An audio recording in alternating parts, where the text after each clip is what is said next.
अस्सलाम वालेकुम। प्रोग्राम दिन भर के साथ मैं हूं इमरान सनाउल्ला और मैं हूं आपकी मेज़बान शहरबानो अवान। नाजरीन, प्रोग्राम का आगाज़ करेंगे अक़वाम मुत्तहिदा इजलास और 2 रियासती हल की बात करेंगे। आपको बताएं, अक़वाम मुत्तहिदा में आज सऊदी अरब और फ्रांस की क़यादत में अहम सरबराही कॉन्फ्रेंस होगी। चीन के 2 टोक मौक़िफ़ अपनाते हुए कहा है कि गज़ा की जंग इंसानी अलमी और इसराइली कार्रवाइयाँ बैनुल अक़वामी क़वानीन की खिलाफ वर्जी है। चीन और जंगबंदी और फ़लस्तीन को अक़वाम मुत्तहिदा की मुकम्मल रुकनियत देने का मुतालबा किया। सऊदी अरब ने भी वाज़े किया है कि फ़लस्तीन का मुनसिफ़ाना हल इसकी अव्वलीन तरजीह है और आज़ाद फ़लस्तीन रियासत के क़याम के लिए हर मुमकिन किरदार अदा किया जाएगा। और इसी दौरान बरतानिया, कैनेडा, साथ ही साथ ऑस्ट्रेलिया और पुर्तगाल समेत कई यूरोपीय ममालिक ने फ़लस्तीन को रियासत तस्लीम कर लिया है। ताहम अमरीका ने इस फैसले को नुमाइशी करार दिया, जबकि इसराइल ने मुकम्मल तौर पर इसे मुस्तरद कर दिया। दुनिया के तकरीबन 150 ममालिक फ़लस्तीन को तस्लीम कर चुके हैं, लेकिन अमरीका और इसराइल अब भी सख्त मुखालिफत पर कायम है। सवाल अब यहाँ पर यह है कि क्या आलमी सतह पर बढ़ती ये कोशिशें मशरिक़ वुस्ता में अमन की राह हमवार करेंगी या तनाज़ा मज़ीद शिद्दत इख्तियार करेगा। हमारे साथ इस वक्त इस तमाम तर सूरत हाल पर बात करने के लिए मौजूद है साबिक सफ़ीर बाबर अमीन साहब, और इसके साथ साथ हमें ज्वाइन कर लिया है माहिर बैनुल-अक़वामी उमूर डॉक्टर शाज़िया अनवर चीमा साहिबा ने। डॉक्टर साहिबा, कुछ डेवलपमेंट हो रही है और इसी जो है मौके का इंतज़ार किया जा रहा था कि कुछ बड़ा होने जा रहा है। आपको क्या उम्मीद है कि जितने भी ममालिक अब फ़लस्तीन को तस्लीम कर रहे हैं रियासत के तौर पर, उसका क्या इफ़ेक्ट आने वाले दिनों में हम देख रहे हैं? ये बहुत सिंबॉलिक है। मैं एग्री करती हूँ, जो भी लोग ये कह रहे हैं कि ये सिंबॉलिक है और इसका कोई इम्पैक्ट नहीं है, तो ये सिंबॉलिक है। और जितने भी यूरोपियन कंट्रीज ये कर रहे हैं वो अपने उनके डोमेस्टिक जो है इंटरनली एक्सप्लोड होने वाले हैं, क्योंकि अवाम की रिजेंटमेंट भरी हुई है एहतजाज से, और वो गजा का जेनोसाइड जस्टिफाई नहीं करा पा रहे हैं। प्लस अगर हम कुछ यूरोपियन ममालिक की बात करें तो डायरेक्ट इसमें कंप्लिसिट भी हैं। जी। तो ये सब सिंबॉलिक है। इससे फर्क नहीं पड़ेगा जब तक कि आप फलस्तीन को एक रियासत का जो है एक रुकन की हैसियत से यूनाइटेड नेशन में शामिल नहीं करेंगे। उससे पहले इससे पहले ऐसा हो चुका है कि 153 ममालिक जो है उन्होंने भी इसको तस्लीम किया है, लेकिन तस्लीम करना गजा का जेनोसाइड खत्म नहीं करवाएगा, क्योंकि एक 24/7 जो है वहां पे जो जेनोसाइड हो रहा है उसको कल नहीं, परसों नहीं, उसे आज खत्म होना है।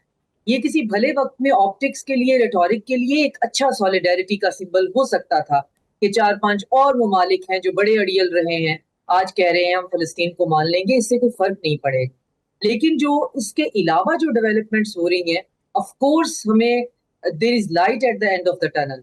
और वो लाइट क्या है कि ट्रंप कुछ चुने हुए इस्लामी ममालिक के साथ जो है एक अलग से मीटिंग कर रहे हैं, जिसमें यूएई, सऊदी अरेबिया, पाकिस्तान, तुर्की और इंडोनेशिया शामिल है।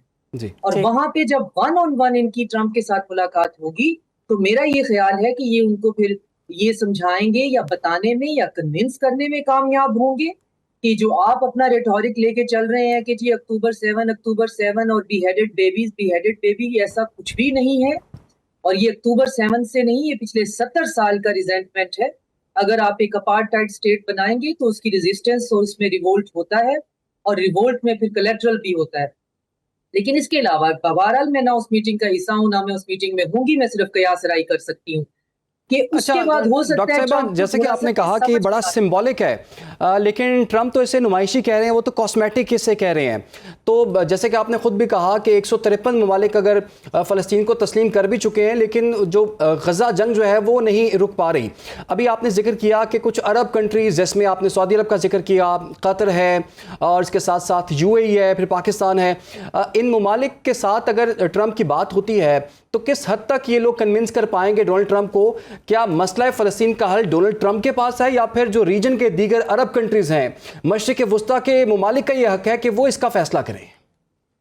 देखिए, मसला फलस्तीन का हल जो है वो बहरहाल ट्रंप में उसमें बहुत बड़ा रोल अदा कर सकते हैं। लेकिन जो आप जिस तरफ इशारा कर रहे हैं कि खलीजी ममालिक, उनका भी एक बहुत बड़ा किरदार। और अब जो रिसेंट कतर के ऊपर एक ब्लेटेंट अटैक हुआ है, उससे ये जो इनकी इम्यूनिटी है वो बहुत बुरी तरह से शैटर हो गई है कि शायद हम इम्यून हैं, हम इस खित्ते में बैठे हुए हैं और इम्यून हैं। तो हम बहुत ब्रूटली ये कह सकते हैं कि ऐसा नहीं हुआ कि एम्पैथी जो है वो ओवरनाइट कहीं से स्प्राउट कर गई है।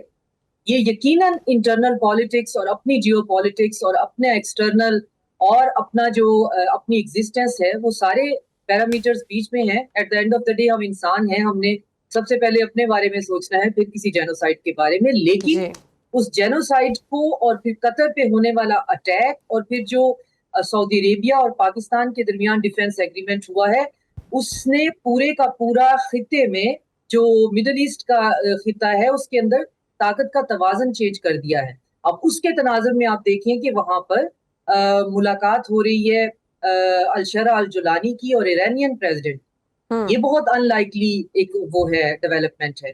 जो बड़ा खटास में रहा है रिलेशनशिप तुर्की और मिस्र का, वो आपस में मेडिटेरेनियन में जॉइंट नेवल एक्सरसाइजेस कर रहे हैं। और नेवल एक्सरसाइजेस की टाइमिंग देखें, जबकि वो जो सॉलिडेरिटी जो फ्लोटेला है वो उन्हीं टाइमिंग्स में वहां पे पहुंच रहा है। तो इसका मतलब है उस फ्लोटेला को भी वहां पे पहुंचाने में हेल्प आउट किया जाएगा इधर से। अब ये खुलकर बात सामने आ गई है कि अगर ग्रेटर इसराइल की बात होती है तो उसके नक्शे के अंदर उर्दन, बिल्कुल शाम, ठीक है डॉक्टर मिस्र। साहबा, ये आने वाला हफ्ता और ये हफ्ता इंतहाई अहम है। बहुत सी डेवलपमेंट्स हो रही हैं, बहुत अहम मुलाकातें होने वाली हैं और हम देख रहे हैं कि फ़लस्तीन को तस्लीम किया जा रहा है बहुत से ऐसे ममालिक की जानिब से जो इससे पहले नामुमकिन सा लगता था। आपके नज़दीक इस वक्त मसला फ़लस्तीन को दो रियासती हल की तरफ ले जाने के लिए सबसे बड़ी रुकावट क्या है? और दूसरा, चीन और सऊदी अरब के दो टोक बयानात की अगर हम बात करें तो आप क्या समझते हैं, आलमी ताकतें इस पर दबाव डालेंगी? ये दबाव यही ताकतें जो हैं वो डाल सकती हैं, जो कि अब फाइनली हरकत में हमें दिखाई दे रही हैं। मगरिब के तस्लीम करने से या ना तस्लीम करने से ना पहले कोई फर्क पड़ना था, ना अब कोई फर्क पड़ना है। वो इसराइल के अपोलोजिस्ट हैं, उनके पास पॉलिटिकल विल नहीं है। और जो ममालिक जो हैं वो इसराइल को आज तस्लीम करने की बात कर रहे हैं, उनमें से कुछ का तो इसराइल बेबी प्रोजेक्ट है। वो उसको कैसे गिव अप कर सकते हैं? वो सिर्फ अपने अपने ही लोगों के भड़क उठने के डर से, क्योंकि आप सुबह शाम एक मिसबा खाना जो है वो भी इंसानी दुनिया को दिखा रहे हैं, तो इंसान है ना, तो इंसान रिएक्ट कर रहे हैं। और उनके रिएक्शन को वक्ती तौर पे सिमर डाउन करने के लिए एक कॉन्स्पिरेसी थ्योरी है। क्योंकि जो यूएन की असेंबली है, ये जो 18 जो आज सेशन हो रहा है, यहाँ पे कुछ भी जो है वो 7 मुल्कों के यूनानिमस उसके बगैर कुछ भी डिसाइड नहीं हो सकता। तो हो सकता है, मेरी कॉन्स्पिरेसी थ्योरी है, हो सकता है कि आपस में इन्होंने डिसाइड किया हो कि भाई हमारे मुल्क में बहुत इशू हो रहा है, तो यहाँ पे हम जो है वो तस्लीम करते हैं, कोई एक दो बीच में वीटो कर देना, बात वहीं की वहीं रह जाएगी। तो उससे नहीं फर्क पड़ेगा। फर्क पड़ेगा एक बहुत इंपॉर्टेंट जो है वो, आपके तवज्जुह से हम बहुत ज्यादा खबरें जो है मिलके ब्रेक करते हैं, तो एक और खबर जो है जो आज हमने ब्रेक की है जी कि ट्रंप की मुलाकात हो रही है Pakistan, Indonesia, Saudi Arabia, UAE और तुर्की के साथ।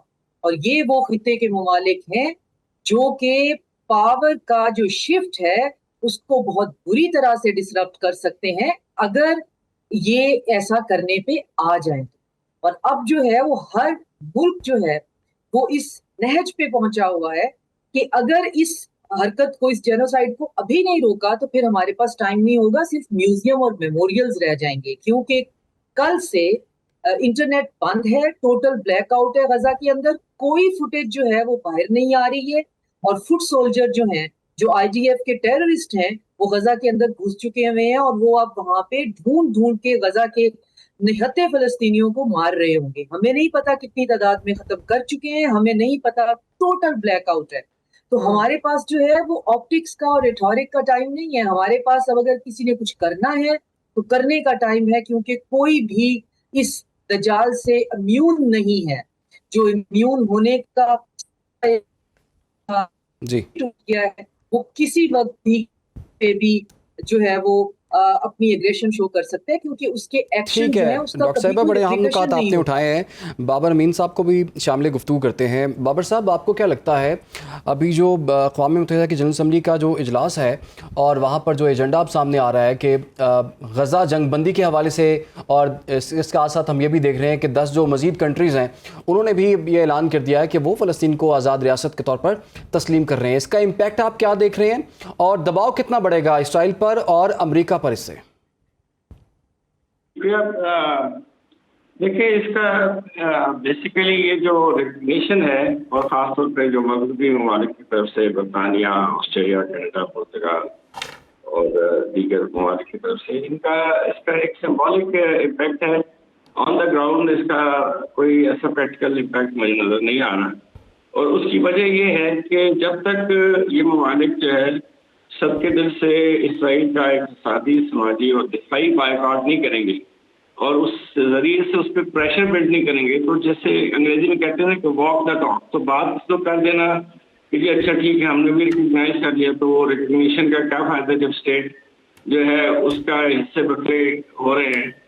और बुनियादी तौर पे अभी जो कॉन्फ्रेंस हुई है जिसमें सऊदी अरब और फ्रांस ने आगे बढ़ के ज़्यादा पेशरफ की है, लेकिन उसमें भी वो इस चीज़ की तरफ अब तवज्जो दिलाई जा रही है कि जो इस तरफ से इसराइल जा रहा है उस डगर पे जाके तो फिर कोई जमीन का टुकड़ा ही नहीं रहेगा कि जिस पे आप जो है फलस्तीन की रियासत को कायम कर सकें। तो ये एक बड़ी पुरतशवीश बात है कि जब उससे पहले ही वो बांट लेगा, सारा कब्जा कर लेगा, और उसका तो अब उसने खुल के नेतन्याहू ने ये बात कह दी कि उसका एजेंडा तो ये फलस्तीन से बहुत आगे का है, ग्रेटर इसराइल की तरफ वो जाना चाहते हैं, जिसमें जो है खुदा न खास्ता उन्होंने इवन सऊदी अरब के इलाका जो खास तौर पे इसराइली क्लेम करते हैं मदीना और खैबर को कि ये इसराइली इलाके हैं, तो हमें ये भी चाहिए।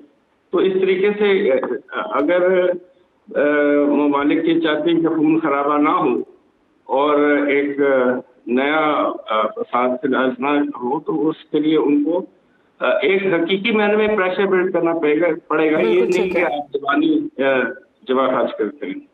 बिल्कुल ठीक है। एक और अहम टॉपिक है, उस पर बात करेंगे, हमारे साथ ही रहेगा। अमेरिका और अफगानिस्तान के दरमियान कशीदगी सर उठाने लगी है। अमेरिकी सदर डोनाल्ड ट्रंप के अफगानिस्तान को बकराम एयरबेस वापस लेने और संगीन नताइज की धमकी पर तालिबान हुकूमत ने सख्त रद्दअमल दिया है। अफगानिस्तान ने दो टोक ऐलान किया है कि अगर अमेरिका वापस आना चाहता है तो हम अगले 20 साल मजीद लड़ने के लिए तैयार हैं, लेकिन एक इंच ज़मीन भी किसी को नहीं देंगे। इसी पर बात करेंगे। बाबर साहब, आपकी जानिब आऊँगी। ये जो मौक़िफ़ सामने आया अमेरिका का, क्या समझते हैं? हमने देखा कि तालिबान की जानिब से तो क्लियर एक मैसेज दे दिया गया है कि मजीद 20 साल लड़ने के लिए तैयार है, मगर ज़मीन का 1 इंच भी आपको देने के लिए तैयार नहीं है, ना देंगे। मजीद कशीदगी बढ़ने वाली है खित्ते में, एक और जंग सामने आ रही है। जी यकीनन ये एक पुरतशवीश डेवलपमेंट है, खास तौर पर पाकिस्तान के लिए। सदर ट्रंप ने पहले भी कुछ माह पहले इस ख्याल का इज़हार किया था, बल्कि उस वक्त उन्होंने ये भी कहा था कि जो अमेरिका का असला वहाँ रह गया और तालिबान ने उस पर कब्जा कर लिया वो भी वापस करें, और साथ साथ जो बटनाम का जो एयरबेस भी है वापस करें। तो तालिबान का मौक़िफ़ जो है वो वज़ीर दिफा की तरफ से ज़्यादा सख्त आया है, वज़ीर खारजा की तरफ से नरम आया है। उसमें उन्होंने जंग वंग की तो बात भी की, उन्होंने ये कहा कि भाई ये हमारे मंजूर नहीं है और हम नहीं इसको मानेंगे। अब इसका एक बड़ा जो पहलू है खतरनाक हमारे पॉइंट ऑफ व्यू से, वो ये कि उन्होंने कहा कि जी ये हमें इस चीज़ चाहिए कि यहाँ से हम चीन के ऊपर नज़र रखेंगे, खुसूसन उसके मिसाइल प्रोग्राम पे। वो ज़ाहिर है वहाँ मिसाइल प्रोग्राम जो है उसके नाम लिया, लेकिन एक्चुअली तो एटमी सलाहियत और एटमी मिसाइलों के तरफ भी इशारा कर रहे हैं। तो अब अगर वो चीन को हदफ बना के ये बेस हासिल करना चाहते हैं और फिर उसमें उनकी ये भी तवक्को हो अमेरिका की और सदर ट्रंप की कि पाकिस्तान उसमें उनकी कोई मुआवनत करे, तो ये हमारी तशवीश बात है कि क्योंकि उन्होंने हदफ सीधा पहले चीन को रख लिया, तो फिर हमें कहेंगे जी आप अब हमें इसमें सपोर्ट दें, तालिबान के साथ हमारा मसला तय नहीं हुआ तो हम अब इसको बिल्कुल बाबर साहब, बड़ा वैलिड पॉइंट आपने उठाया है, लेकिन डॉक्टर शाजी साहिबा सवाल यहाँ पर यह है कि अगर अफ़गानिस्तान अमेरिका के लिए इतना ही इम्पोर्टेंट था तो फिर वो जंग अधूरी छोड़ के यहाँ से भागे क्यों? और वो उसके लिए पाकिस्तान ने भी उनका हेल्प आउट किया कि उनका सेफ पैसेज हो जाए, लेकिन अब हम देख रहे हैं अब ऐसा क्या उनका इंटरेस्ट इस खित्ते में दोबारा से आ गया कि वो अब उन्हें दोबारा याद आया कि यही बगराम एयरबेस हम छोड़ के गए थे, अपनी मर्जी से गए थे और इसी में हम दोबारा आना चाहते हैं। तो असल में मकसद क्या है अमेरिका का दोबारा से इस खित्ते में आने के लिए? बिल्कुल सही आप पहुंच गए हैं कि डेफिनेटली इसमें कोई मकसद है। ट्रंप जो है वो मजीद जंगें नहीं चाहते, जो अभी लगी हुई हैं उनसे वो नहीं संभाली जा रही। तो ट्रंप को अगर की ट्रूथ सोचा जियोपॉलिटिकल जो डेवलपमेंट है उससे समझने की कोशिश करें तो बहुत मुश्किल हो जाता है।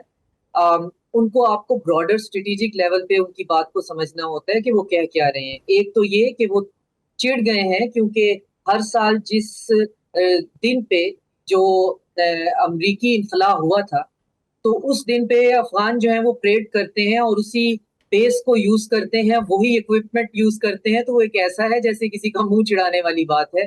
तो वो उस परेड से बहुत ज्यादा चिढ़ गए हैं और रिटेलिएट कर रहे हैं। और जहां तक इस बागराम बेस की बात है, तो 6 महीने पहले तक जो मेरे पास खबर थी वो ये थी कि इनके दरमियान में कोई निगोशिएशन चल भी रही है और किसी पार्टी को कोई प्रॉब्लम नहीं था कि यहाँ पे कोई आना चाह रहा है या नहीं आना चाह रहा। लेकिन अब इस बेस के ना देने पे और 1 इंच ना देने पे वजह ये है कि अफगानिस्तान के अंदर जो टेररिस्ट आउटफिट हैं वो इतने ज्यादा हैं और उनके आपस में इतने ज्यादा इख्तिलाफात हैं।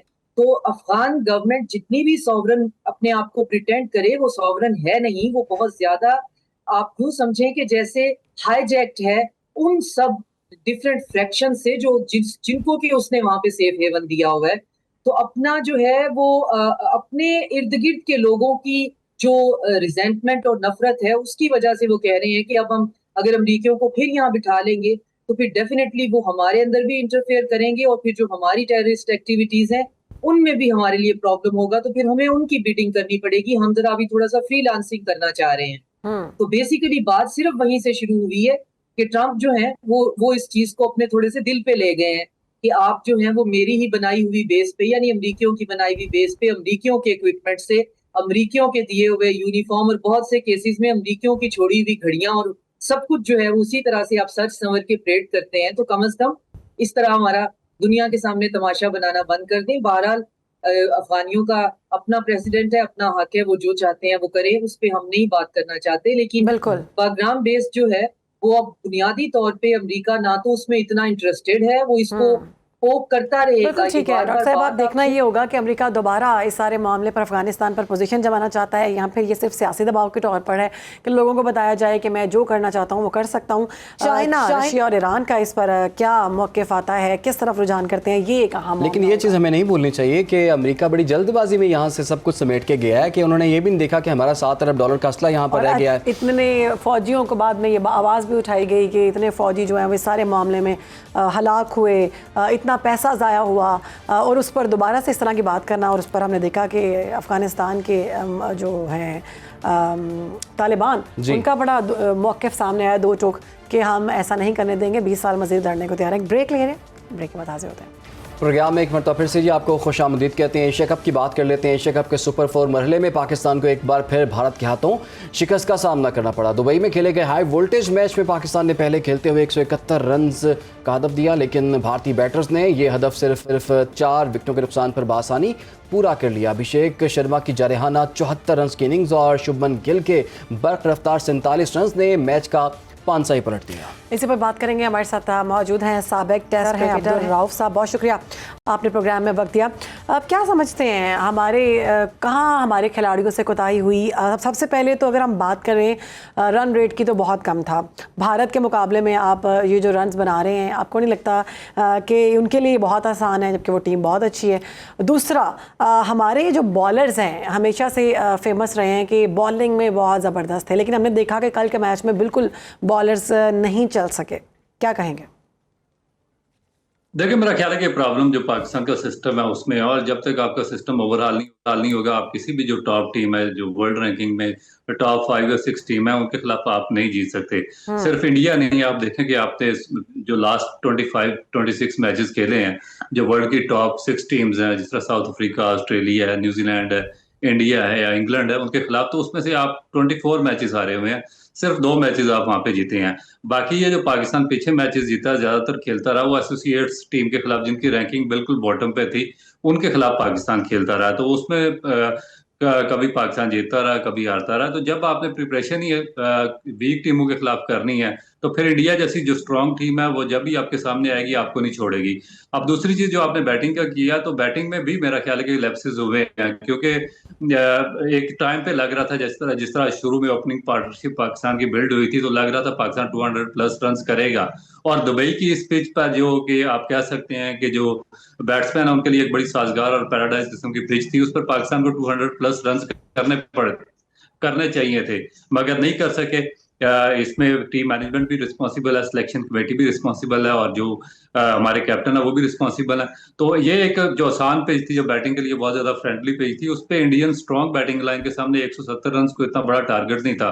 और फिर एक्चुअली जो आपके बॉलिंग लाइन है वो भी इनफॉर्म नहीं है। तो ये मेरा ख्याल है कि काफी सारे प्रॉब्लम्स हैं पाकिस्तान क्रिकेट में। अच्छा अब्दुल रऊफ साहब, ये भी बताइएगा, अभी श्रीलंका और बांग्लादेश के साथ जो अगले पाकिस्तान के मैचेस हैं उसमें अब पाकिस्तान की क्या स्ट्रेटजी होनी चाहिए और इस शिकस्त के बाद हमने क्या सीखा है? देखिए, शिकस्त के बाद तो पाकिस्तान ने अभी तक तो कुछ नहीं सीखा, क्योंकि पिछले एक साल से जो टॉप टीम्स हैं उनके खिलाफ आपको मुसलसल शिकस्त हो रही है। मगर ये जो वीक टीम्स हैं जिनके खिलाफ आपने बात की है, श्रीलंका होगी, बांग्लादेश या यूएई अफगानिस्तान की टीम है जो बॉटम पे हैं, उनके खिलाफ पाकिस्तान की परफॉर्मेंस निस्बतन बेहतर रही है। और उम्मीद तो यही है कि जो अगले राउंड में पाकिस्तान मैचेस खेलेगा बांग्लादेश या श्रीलंका की बॉटम टीमों के खिलाफ, उसमें पाकिस्तान उनको टफ टाइम देगा। तो उसमें तो मेरा ख्याल है कि पाकिस्तान के पास काफी चांसेस हैं। ठीक है अब्दुल रऊफ साहब, हमने एक और मामला डिस्कस करना चाहते हैं। हमने देखा कि वहाँ पे जो शायकीन थे उनकी जानिब से हारिस रऊफ को हुटिंग का सामना करना पड़ा, और उस पर फिर उन्होंने जो 6-0 का इशारा किया ऐसे करके, तो उस पर अब भारत में बड़ी खलबली सी मची हुई है, आग लगी हुई है कि ये तो इन्होंने सियासत को अंदर ले आए हैं, ये तो खेल का मैदान है, जबकि ये खेल के मैदान में सियासत को अंदर लेके आना पहले मैच में उन्हीं की जानिब से किया गया। क्या समझते हैं, ये जो सब चल रहा है ये सब ठीक है? देखिए, क्रिकेट के लिए या स्पोर्ट्स के लिए तो बिल्कुल भी ठीक नहीं है, क्योंकि जो क्रिकेट के ग्राउंड है या स्पोर्ट्स के ग्राउंड है उनके पॉलिटिक्स से बिल्कुल साइड पे होना चाहिए और पॉलिटिसाइज नहीं होना चाहिए। मगर क्योंकि अनफॉर्चुनेटली या पॉलिटिसाइज खुद इंडिया ने किया है, और बार बार किया है, एक दफा नहीं किया, बार बार किया है। चैंपियन ट्रॉफी में उन्होंने पाकिस्तान में खेलने से इनकार कर दिया। फिर जब जिस तरह चैंपियन ट्रॉफी का फाइनल था, उसकी होस्टिंग जो सेरेमनी थी उसमें पाकिस्तान के किसी बंदे को इन्वॉल्व नहीं किया। उसके बाद फिर ये जो अभी प्रेस कॉन्फ्रेंस इनकी सूर्या कुमार यादव की थी, उसमें उन्होंने बहुत ज्यादा अपनी जो अफवाह थी और पहलगाम का जो वकूआ था उसको उन्होंने उसकी तशरीह वहां पे कर दी। तो मेरा ख्याल है कि इस तरह होना नहीं चाहिए, और आईसीसी को भी इस पे एक्शन लेना चाहिए, क्योंकि आईसीसी के डबल स्टैंडर्ड्स हैं। आपने देखा होगा कि जो उस्मान ख्वाजा थे ऑस्ट्रेलियन जो बैट्समैन है, उन्होंने जब फलस्तीन के या मोइन अली जो इंग्लैंड के प्लेयर हैं, उन्होंने फलस्तीन के गजा के इशू पे जब थोड़ी सी आवाज उठाई या उनको थोड़ा सा सपोर्ट करने की कोशिश की, उसमें फौरन आईसी इंटरनेशनल क्रिकेट काउंसिल कूद पड़ी और उनको जिम्मेदार ठहरा दिया, उनको फाइन भी किया। मगर यहाँ पे सूर्या कुमार यादव पूरी प्रेस कॉन्फ्रेंस कर रहा है, बार बार इंडियन जो है क्रिकेट बोर्ड वो पॉलिटिक्स को साथ इन्वॉल्व कर रहा है, और फिर जब प्रोजेक्शन कर रही है पॉलिटिक्स की इसमें स्पोर्ट्स में, तो उसमें उनको बिल्कुल भी उनको ना उन पे बैन लगाया जा रहा है, ना उनको कोई फाइन किया जा रहा है, ना उनको कोई वार्निंग दी जा रही है। तो ये चीज खेल का माहौल खराब करेगी, और फिर आस्ता आस्ता आप देख रहे हैं कि ये चीजें आगे बढ़ती जा रही हैं। अच्छा अब्दुल रऊफ साहब, ये भी बताइएगा, अब एक तो फ़खर के जो आउट जो उनको दिया गया वो भी एक कंट्रोवर्सी अब सामने आई है। पीसीबी ने आईसीसी को एक ईमेल भी कर दिया और उस पर एहतजाज भी किया कि ये शायद ये आउट जो है वो गलत दिया गया। आप समझते हैं कि फ़खर का आउट होना एक टर्निंग पॉइंट था और इस पर आगे क्या हो सकता है अब? देखिए, मेरा नहीं ख्याल कि टर्निंग पॉइंट था, क्योंकि टर्निंग पॉइंट होता है कि जब आपके जो बैट्समैन है वो कंसिस्टेंट फॉर्म में और उनकी जो कंसिस्टेंट एवरेज है वो बहुत ही शानदार रही हो, जो बड़ी टॉप टीमें हैं उनके खिलाफ। जब आपकी कंसिस्टेंट परफॉर्मेंस भी नहीं है, किसी प्लेयर की भी, किसी बैट्समैन की नहीं है, किसी बॉलर की नहीं है, तो फिर एक आध आउट से इस तरह कोई फर्क पड़ता नहीं है। तो ठीक है, पाकिस्तान ने एक जो आईसीसी में इशू उठाया, पाकिस्तान का राइट था और पाकिस्तान ने अपने राइट को इस्तेमाल किया। देखें अब आईसीसी इस पे क्या फैसला करता है। मगर मेरा ख्याल है कि पाकिस्तान को एक मुकम्मल ओवरऑलिंग की जरूरत है, ना सिर्फ इंटरनेशनल स्ट्रक्चर में बल्कि जो आपका डोमेस्टिक और फर्स्ट क्लास स्ट्रक्चर है उसकी भी ओवरऑलिंग की मुकम्मल जरूरत है। अब्दुल रऊफ साहब, बतौर साबिक क्रिकेटर आप नौजवान खिलाड़ियों को क्या मशवरा देंगे? हमने देखा कि भारत के साथ खेलते हुए एम ही प्रेशराइज हो जाते हैं, तो किस तरह से ये बेहतरीन परफॉर्मेंस दे सकते हैं? देखिए, मैं आपको एक सिंपली चीज बता दूं कि जो हमारे फार्मर ग्रेड्स थे, जिसमें जावेद मियांदाद हमारे बैटिंग के लेजेंड थे, अब हम मिसालें तो उनकी देती हैं, कोई भी प्लेयर आता है हम मिला देते हैं कि ये जावेद मियांदाद बनने लगे हैं, ये सईद अनवर बनने लगे हैं, मगर ये जहीर अब्बास बन रहे हैं। मगर आप उनका फर्स्ट क्लास रिकॉर्ड तो उठाकर देखें, जहीर अब्बास ने 100 सेंचुरियां की हुई हैं, जावेद मियांदाद ने 400 से शायद फर्स्ट क्लास मैचेस हैं, 30,000 रन उन्होंने सिर्फ फर्स्ट क्लास क्रिकेट में किए हुए थे, 88 हंड्रेड्स थे उनके। इसी तरह सईद अनवर का भी बहुत ही एक्सेप्शनल रिकॉर्ड है। तो हमारे ये जो प्लेयर्स हैं, इसमें पाकिस्तान क्रिकेट बोर्ड का भी कसूर है, इन प्लेयर्स का भी कसूर है कि ना तो उनको ग्रूम करता और ना ही ये फर्स्ट क्लास क्रिकेट खेलते हैं। ये 1-2 मैचेस पाकिस्तान से खेलते हैं और जो फर्स्ट क्लास क्रिकेट है उसको निगलेक्ट कर देते हैं, आकर मीडिया पर बैठ जाते हैं और पाकिस्तान क्रिकेट बोर्ड इनको अलाउ कर देता है। तो इस तरीके से आप जो वर्ल्ड के टॉप प्लेयर्स हैं या टॉप टीमें, उनके खिलाफ कम्पीट नहीं कर सकते। इनको मशवरा यही है कि भाई जब तक आप जो आपका प्रोफेशन है उसके साथ आप लॉयल नहीं होंगे, अपने आप से सिंसियर नहीं होंगे, अपने कंट्री के साथ सिंसियर नहीं होंगे, सही तौर पे हार्ड वर्क नहीं करेंगे, आप अच्छी टीमों के खिलाफ कम्पीट नहीं कर सके और अपनी जो सारी तवज्जो है, आपका फोकस सिर्फ आपकी क्रिकेट पे होना चाहिए। बिल्कुल जी, फोकस जो है वो क्रिकेट पर होना चाहिए, तभी हमें कामयाबियां देखने को मिलेंगी। अभी हम देख रहे हैं कि एशिया कप में एक के बाद एक भारत से हमें शिकस्त हुई है। मामला भी हमें बहुत गौर से देखने पड़ेंगे। लेकिन अब्दुल रऊफ साहब ने सिर्फ एक का जिक्र नहीं किया, उन्होंने कहा पूरा सिस्टम ही चेंज होने की ज़रूरत है और सिस्टम शायद परफॉर्म नहीं कर रहा है, और जैसे कि ऑन अ लाइटर नोट ये कहा जाए सिस्टम शायद ख़राब हुआ है और मेरा ख्याल है कि अब इससे एक शिकस्त के बाद कुछ सीखना चाहिए और अगले आने वाले 2 मैचेस में ये शिकस्त भुलाकर अच्छा परफॉर्म करके और मेरे ख्याल से भारत को भी एक बहुत अच्छा मैसेज चला गया कि अगर आप सियासत को अंदर लेके आएंगे तो फिर अगले भी आपको जवाब दे सकते हैं। प्रोग्राम से हमें दीजिए इजाज़त, इंशाल्लाह आपसे मुलाकात होगी कल। अपना ख्याल रखें, अल्लाह हाफ़िज़।